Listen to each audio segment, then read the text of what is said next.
श्री तुलसीदास जी सबकी वंदना करने के बाद कहते हैं कि मैं वंदना करता हूं किसकी? वंदौ गुरुपद कंज कृपा सिंधु नर रूप हरि महामोह तम पुंज जासु वचन रवि कर निकर। मैं वंदना करता हूं किसकी? गुरुदेव की, गुरुदेव के चरण कमलों की, जो कि कृपा सिंधु और नर रूप में हरि हैं। कृपा सिंधु नर रूप हरि और महामोह तम पुंज जासु वचन रवि कर निकर।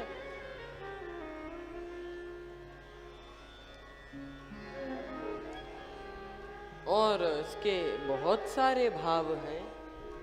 एक तो श्री तुलसीदास जी के गुरुदेव नर हरिदास जी, वे उनकी वंदना करते हैं। या नर रूप हरि, नर रूप में जो हरि हैं उनकी वंदना, या नर रूप हर शंकर जी की वंदना।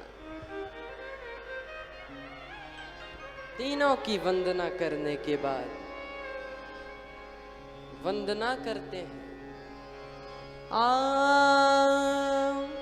वंदौ गुरु पद पदुम परागा, वंदौ गुरु पद पदुम परागा, सुरुचि सुवास सरस अनुरागा, सुरुचि सुवास सरस अनुरागा, अमिय मूरी मय चूरन चारू, अमिय मूरे मय चूरन चारू, समन सकल भवरुज परिवारू, समन सकल भवरुज परिवारू, सुकृत शंभुतन विमल विभूति,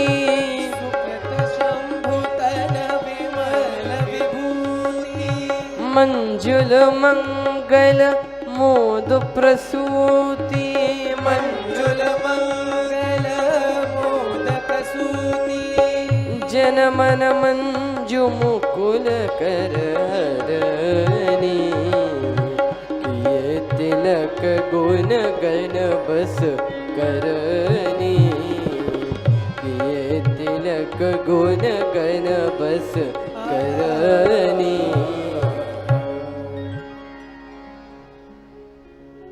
गुरुदेव के चरण कमलों की वंदना।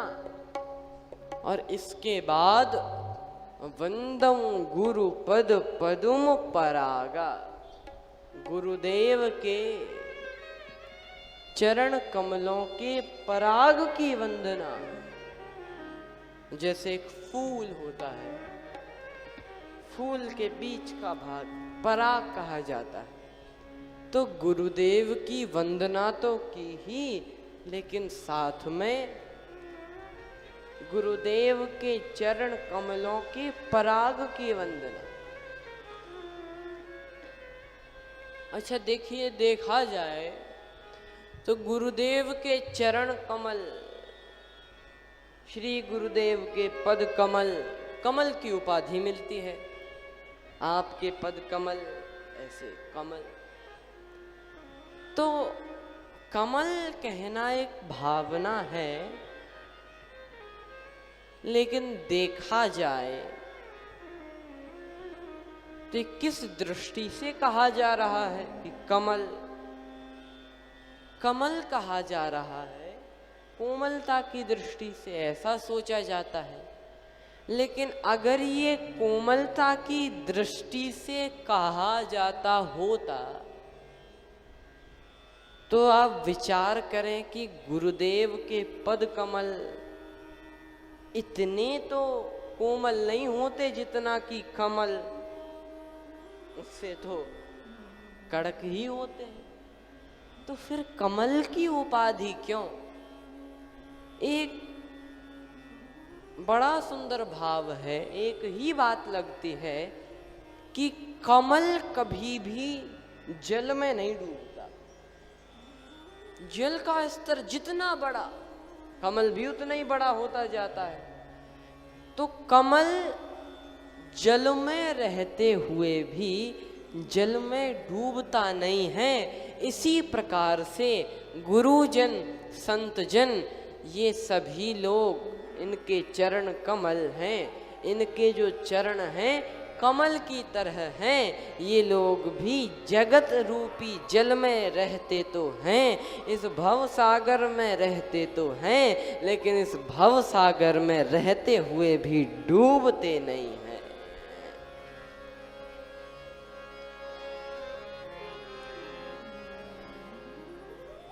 न जग छोड़ो न हरि भूलो, कर्म कर जिंदगानी में, और रहो दुनिया में तुम ऐसे, कमल रहता जो पानी में। ऐसे ही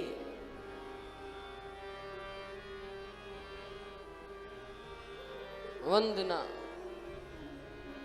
पराग की वंदना। इसके बाद श्री गुरु पद नख मणिगण ज्योति, गुरुदेव के चरणों के नाखूनों की वंदना।